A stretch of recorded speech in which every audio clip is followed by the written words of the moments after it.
All right, we are going to call this meeting to order. For today, we have a hard stop at 7 o'clock, so I wanted to give a little bit of context before we start this really loud.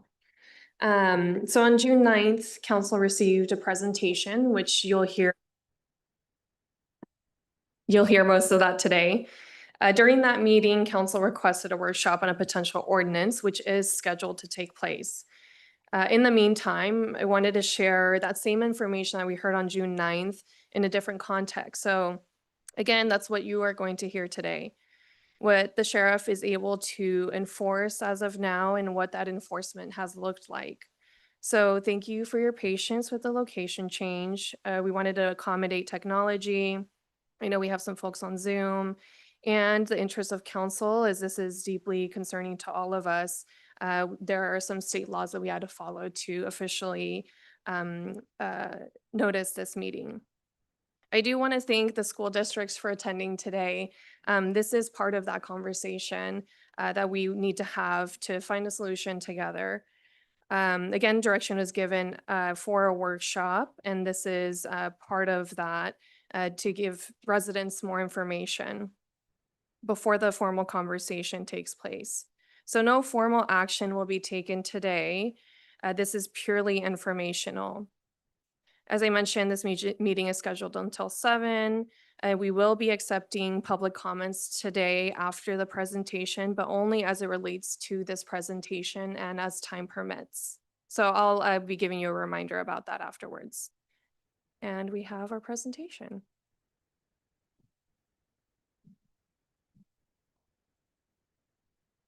Good evening, Mayor and Council. Tonight, I plan to give you a presentation on bicycle safety, recent events within our community, what the laws are surrounding bicycle enforcement, and what the future brings us.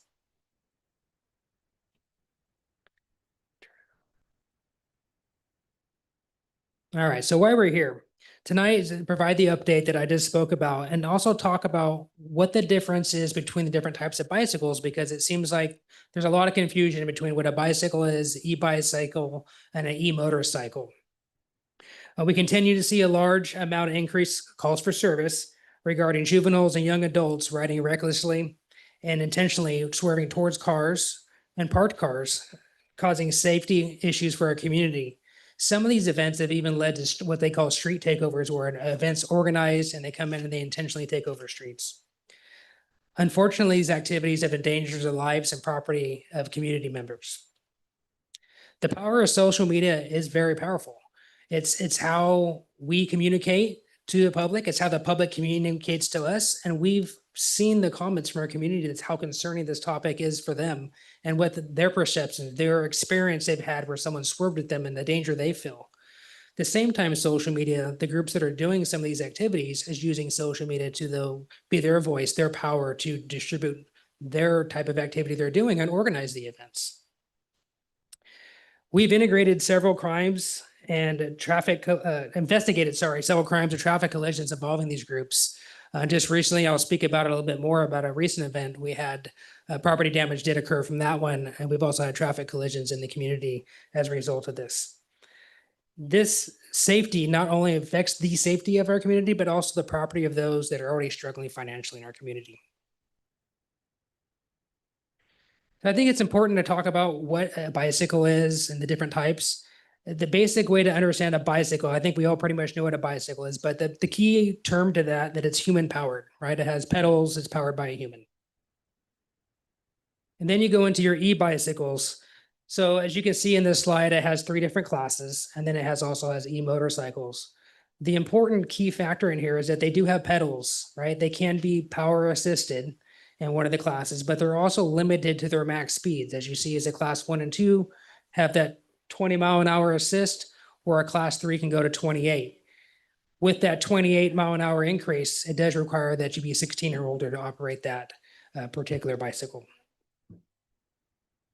Lastly is what we call e-motorcycles. This is a picture of a common one that we see around town.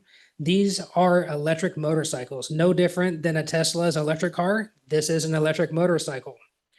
They are not allowed on our roadways unless they have all the safety equipment required on a regular motorcycle. The operator has to have a motorcycle endorsement or the driver's license to operate one of these. We have cited, towed, and impounded several of these within the community because they're illegally being operated by juveniles in our community, riding on sidewalks across our parks, doing wheelies down the street, not obeying traffic laws. But either way, they can't be on the road. So these are pretty easy to take enforcement action on. But we need parents to understand that these are, again, electric motorcycles. It'd be no different than handing the keys to your Tesla to your child and saying, go have fun in the community. For some reason, the fact that it's electric and quiet, people seem to think they're toys. If they were on a dirt bike, you hardly see kids ride dirt bikes because it makes a lot of noise. It seems like we know that's not legal to go on the road. This is the same exact thing with the electric motor. So a recent incident that happened that gained a lot of attention, and rightfully so, was on Sunday, July 12th. We received a report of juveniles riding recklessly in the River Cove area in Riverbank. That was the initial call that our deputies received. We had our 2 deputies that were working during the time this came out. They did locate these riders, about 30 of them at this point. It was reported there was 50 or 60 of them originally. And they found them near the area of Patterson and Oakdale roads. Our deputies attempted an enforcement stop on them, activated their lights and emergency siren. The group rode in the middle of the roadway, blocking traffic, doing wheelies, and kept going. And for lack of better terms, a pursuit ensued, right? You're not stopping. Whenever that happens in our work, is that immediately triggers a response of a supervisor to listen. Hey, there's a pursuit, whether it's whatever it is, vehicle, bicycle, car, whatever it may be. And immediately they having to take action of like a risk versus gain scenario, right, of this. All right, do we continue pursuit? Do we know who the responsible is? What is the danger that could inflict upon the public if we continue pursuit? Well, with this being bicycles, kids riding wheelies, at the time, the information we had immediately to us, it was decided to discontinue the pursuit. At this time, the kids were also breaking up in different directions and going different areas along the area of Jackson Avenue. And again, we only had the 2 units in the immediate area that could have taken enforcement action. Unfortunately, later on, we learned that this type of activity, as you see in here on the top picture, the kids were actually intentionally swerving towards parked cars and hitting the car on purpose, creating a vandalism call. We learned about that afterwards. We did identify some groups out of this by watching the videos that came out of social media and from the public and even the group themselves to identify at least one responsible so far in this incident. And we working with our district attorney's office on that, and they are willing to prosecute in that case. So we will be presenting a case to them as well.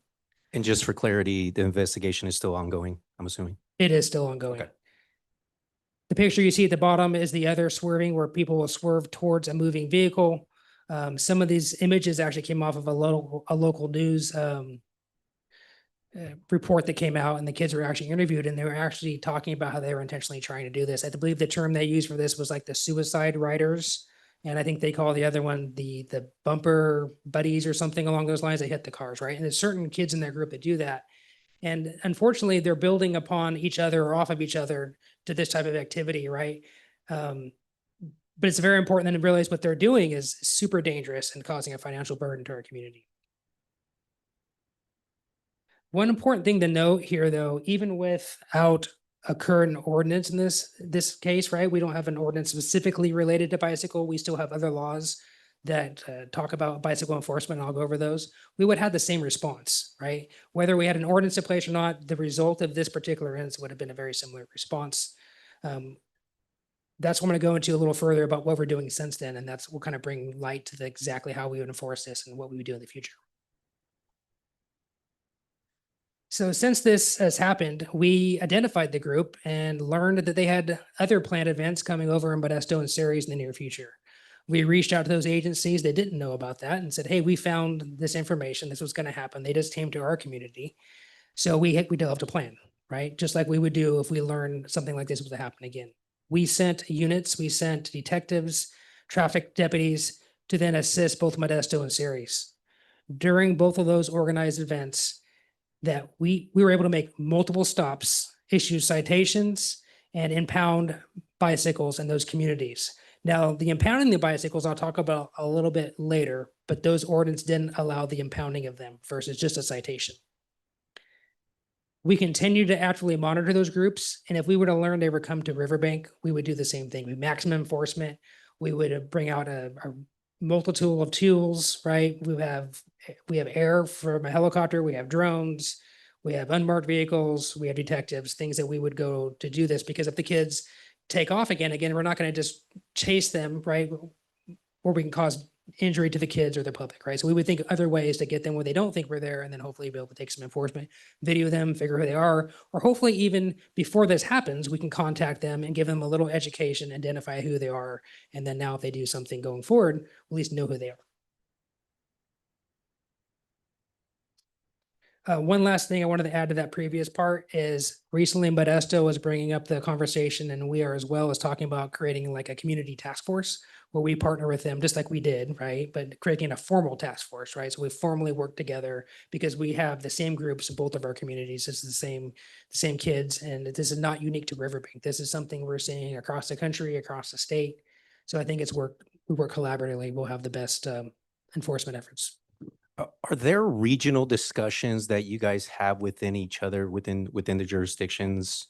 Not just for like this, but for other things that may come up? Do you guys kind of already do that, or is this kind of forming as we're going through this? We meet together on a variety of issues throughout the community. We have things like Project Resolve. We have monthly Lex meetings where all law enforcement executives get together and we talk about issues going on in our community and how we can collaborate together and work forward. This is just focusing a team specifically to deal with this particular issue. Okay. So this is a slide to talk about what current tools we currently have right now, how we can take enforcement against this type of activity. Bicycle license. The city of Riverbank does have a bicycle license ordinance, which requires the person to register their bicycle with the city of Riverbank to give a bicycle license. You've probably seen them before, little stickers you put on the bicycles. We give them out every year during our bicycle rodeo. We do have several people that come in and they get that bicycle license. That is a requirement. But the important thing about that provides us the authority to stop a bicycle and check it to see if it has this license, which then leads to that potential education component if we can, right? The potential of making sure they have the equipment they're supposed to have. Remind them, hey, these are not going to be tolerated in our community. We want you to go ride your bike and have fun, but you can't be doing wheelies and endangering the lives of others or property. The California Vehicle Code, because a bicycle is a vehicle. All right, we are going to call this meeting to order. For today, we have a hard stop at 7 o'clock, so I wanted to give a little bit of context before we start this really well. We're good. Okay. That's okay. That's okay. So the vehicle license, that includes, right, the basic rules, helmet laws, rules of the road, equipment requirements, clinging to moving vehicles you may see, carrying passengers. And then again, bicycles are restricted to the same laws as motor vehicles, including have the proper safety equipment and following the rules of the road, right? Stopping at stop signs, red lights, signaling when they turn, those types of things. Reckless and dangerous driving. This is a little different, right? But if you remember, a bicycle is a vehicle. So no different if you were in your vehicle and you swerve at another car intentionally, that's reckless driving. It's a misdemeanor per the California Vehicle Code, right? If you swerve towards a person, you're looking at a possible assault and reckless driving, right? So those are things we can take action on now. And then we have hit and run. Hit and run would be if you get involved in a collision and you leave the scene without attempting to notify the owner or notify of the collision. Depending on the amount of damage or if someone's actually hurt out of that incident, that could be a misdemeanor or a felony. And then lastly, vandalism, right? Hitting a car intentionally is vandalism. If the damage is $400 or more, it's a felony. And if it's less than that, it's a misdemeanor. So again, the top one, the bicycle license, that's a current city ordinance, which is administrative fee. vehicle codes, that would be citations issued to the court for vehicle violations. And then the last three are all criminal violations that would be handled through the court system. And I'm assuming the impound authority falls within the bottom three only, correct? So impound authority right now, we don't really have impound authority. The only way we can take a bicycle now would be to say it's evidence of some type of crime. And you have to show what kind of evidentiary factor would you be looking at. Maybe it was involved in a collision. You have to make sure the brakes are operating correctly, things like that. That's why we would take a vehicle in a hit and run type of collision. So that's one thing we do. We do not have the ability without the current ordinance is the ability to impound bicycles right now. Gotcha. Thank you. And also, we don't have the ability for just stopping somebody simply for stunt riding, right? So if someone wants to ride a wheelie down the street on the side, as long as they're not going towards somebody else or a vehicle, that is not against the law currently. All right, so where we are now, we are collaborating with our neighbor agencies, like I spoke about earlier. But part of that is I've been reviewing the ordinances from each of our communities. So Ceres, Modesto, and Oakdale PD have all recently, I think Modesto was the first adopting ordinances specifically to bicycles. But the important thing is what worked, what could be better. I know Modesto's looking at doing some tweaks to their ordinance because they need to make some amendments to them because they don't like exactly how it's worked out. But important is that we want to make sure it's the right fit for our community. We want to make sure we do this right the first time and that it has meaningful impact behind it. We plan to bring an ordinance to council to assist with our enforcement efforts sometime here in the near future. That would be, again, a right fit for our community. And I went through a lot of stuff really quickly, so I'll bring it back for additional questions that anybody may have. Thank you so much.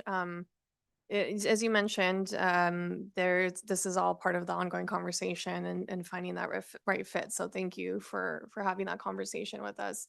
Again, today we're not going to discuss. This is scheduled, but we're not going to discuss a future ordinance.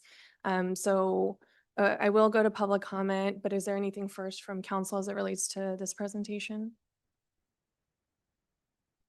All right. We will, thank you. We'll pause for public comment for just a moment.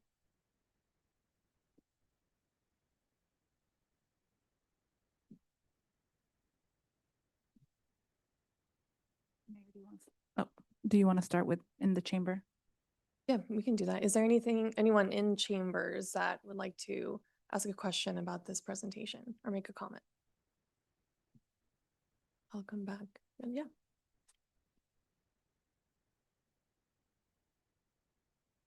Hello, I'm Vivian. I'm just curious as to what you found out through social media about the incident that was going to happen in Ceres.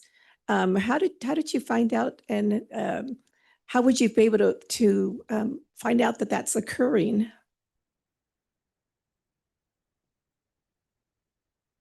I can answer that. So once we identified who the group was, we were able to we have a crime analyst group within the sheriff's office as part of the threat assessment center where they analyze a variety of threats through our community. These are folks that are very good digitally with social media and other platforms, and they're able to scour the internet based upon search words and things like that. And then they locate these groups. And now that we know who they are, we look for like terms, and we continue to set like reminders like, hey, if you hear this, let them know. They review it, and then they send that information our way. Anyone else in chamber?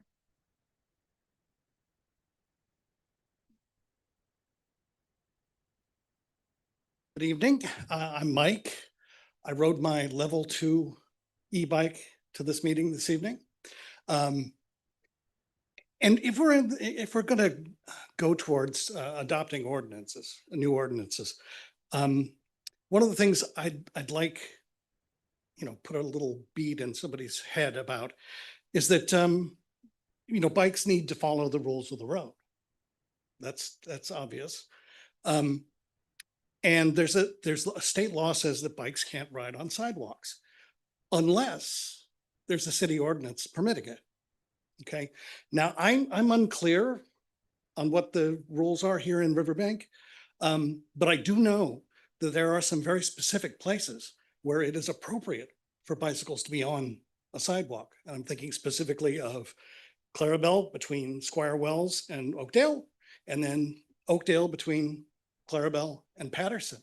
Nice wide sidewalk. really dangerous place to ride if you're in the street. So I just did a quick internet search asking what the bicycle riding rules on sidewalks in Riverbank was. Google Gemini told me that it's permitted anywhere that there's a sign that says it's not permitted. Now I've ridden thousands of miles around Riverbank, literally. I mean, I'm up to 1,600 miles this year alone. And I don't think I've ever seen a sign that said no bicycle anywhere. So it would be good to get some clarity on that issue. Because I don't feel safe riding on some of the streets here and avoid them completely. And others I feel very comfortable riding on. So anyway, there's that, my 2 cents here. Thank you.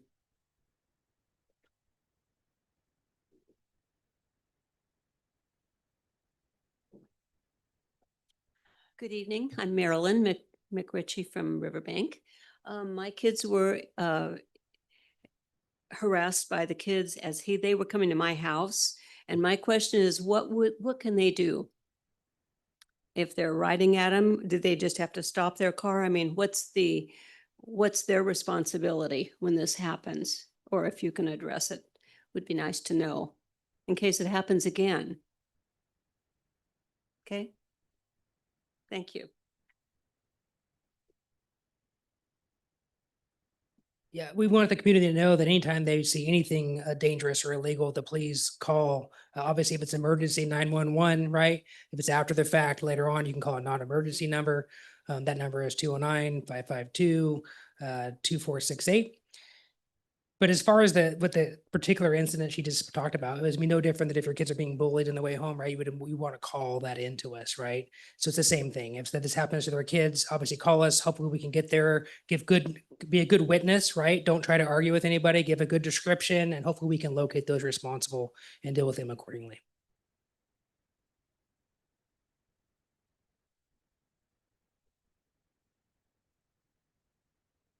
Good evening. My name is Ann Ditko. I was out and about that Sunday that I believe we're talking about, and I encountered the boys on Westgate, then at Target. And at Target, they were doing wheelies around people walking to and from the cars, at which point I decided I was driving home. Just told my husband, we're not going to the store today. And that's not why I come to Riverbank. I live in Riverbank. I usually go to Modesto to go shopping because the parking area at Riverbank has become so horrendous. But in the last, 2 weeks now or a week, it's been really nice. And I really enjoyed being in Riverbank, even though we've been talking about leaving. But I think those boys learned something when they went to Ceres. And my son is a police officer in Sunnyvale. He's out of state right now. And I just said, what do you guys do? And he says, we confiscate their bikes and never get them back. But I don't think that's the ultimate way to deal with it. I just know that if they think it's going to happen, it might possibly deter some of the behaviors. Thank you. Anyone else in person? All right. Oh, yes.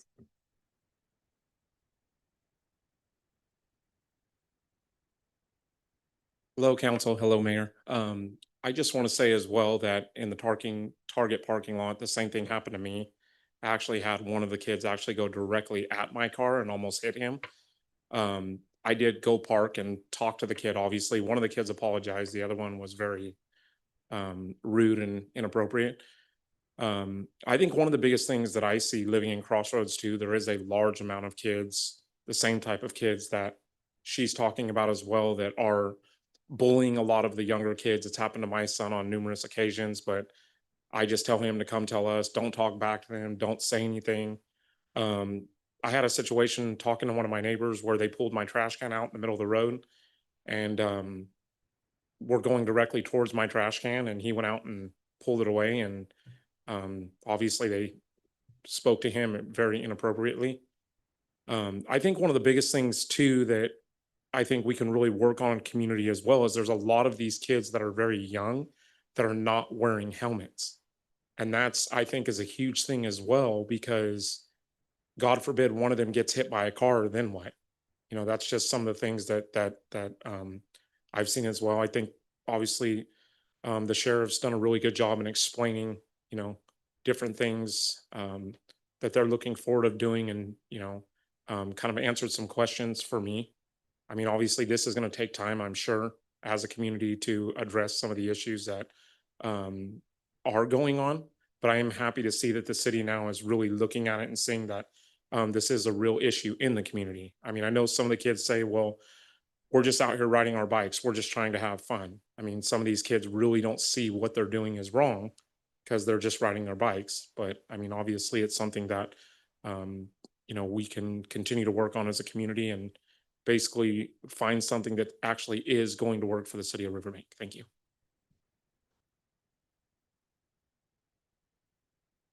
Are there any comments online?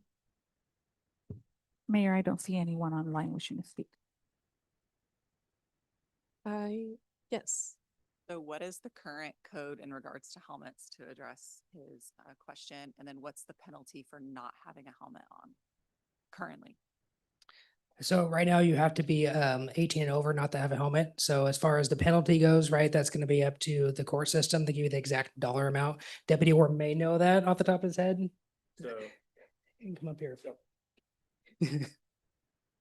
yeah, so first time offense for youth in violation of a helmet is essentially, I don't want to say a slap on the wrist, but it basically goes on their record as a, hey, this is a prior helmet violation with this child.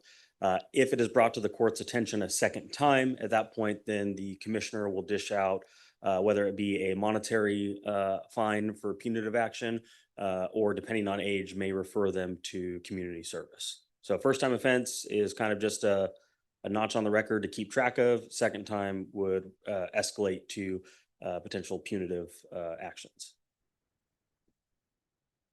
And something I think I forgot to mention earlier is some of the plans we have is when school gets back in session is between our school resource deputy, our community resource deputy, and our traffic deputies is to work with the schools to give some presentations to the kids, basically like, hey, we want you to go out and enjoy your bike. We want you to go ride your bike to school, right? Here's how to do it safely, right? Need a helmet? We'll give you a free helmet. We have grants. We get helmets all the time. And to try to make it where they feel safe, because like being bullied, like what's been brought up this evening, that's not okay, right? We want kids to feel safe riding around our community. We want people to go out, enjoy the outdoors and ride their bicycles. But the groups that are choosing to victimize others or victimize the community, that's not okay. And we're gonna have maximum enforcement against them. So I just want to make sure I added that too. I'll bring you back to council. Any other questions, comments on tonight's presentation? I just want to thank you guys for all the work that you're doing in the community to help prevent this from further escalating. And I know Deputy Orr's kind of been across the whole county working on this enforcement. So I just want to say thank you for that as well. All right. Yeah, I think we are good. Thank you all for being part of this conversation. All of our lines are open. As we approach our next workshop, we do have a regular city council meeting tomorrow at 6 p.m. This meeting is adjourned. I should have told everybody about, we do have flyers back here that have.